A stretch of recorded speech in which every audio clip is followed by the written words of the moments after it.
Ano nga ba ang mangyayari sa atin kapag tayo ay pumanaw na? Ayon sa pananampalatayang Kristiyano, mayroong isang huling paghatol sa ating mga kaluluwa.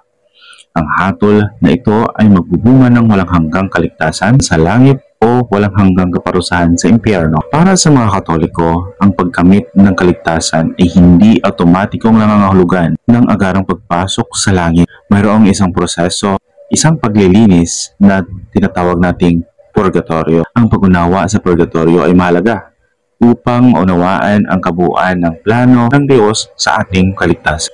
Paglilinaw sa mga maling akala ng mga kapatid nating sulpot na protestante tungkol sa purgatorio. Ano nga ba ang purgatorio? Ang salitang purgatorio mismo ay nagmula sa salitang Latin na purgatorio, na ang ibig sabihin ay isang lugar ng paglilinis o pagdadalisay, na nagmula naman sa pandiwang purgare, na ang kahulugan ay maglinis o magpakalinis. Maraming nagkakamali sa pag-iisip na ang purgatorio ay isang uri ng limbo, isang lugar na kung saan naghihintay ang mga kaluluwa sa kanilang huling hatol, para bang isang waiting room sa pagitan ng langit at impyerno.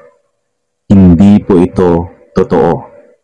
Para sa mga Katoliko, ang purgatorio ay isang proseso ng paglilinis para sa mga kaluluwang naligtas na, ngunit hindi pa ganap na handa para sa perpektong kabanalan ng langit. Ito ay isang estado ng pagdadalisay, hindi ng parusa. Ayon sa Catechism of the Catholic Church o CCC, ang mga taong namatay sa biyaya ng Diyos, ngunit may mga kakulangan pa rin, ay tiyak na maliligtas.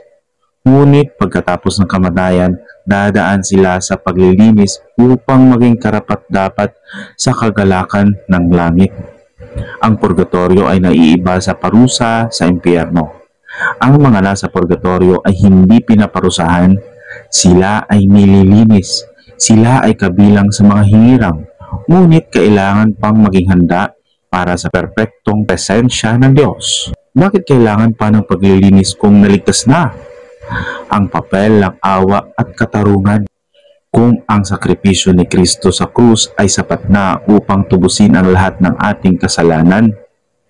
Romans chapter 3 verse 24 and chapter 5 verse 1.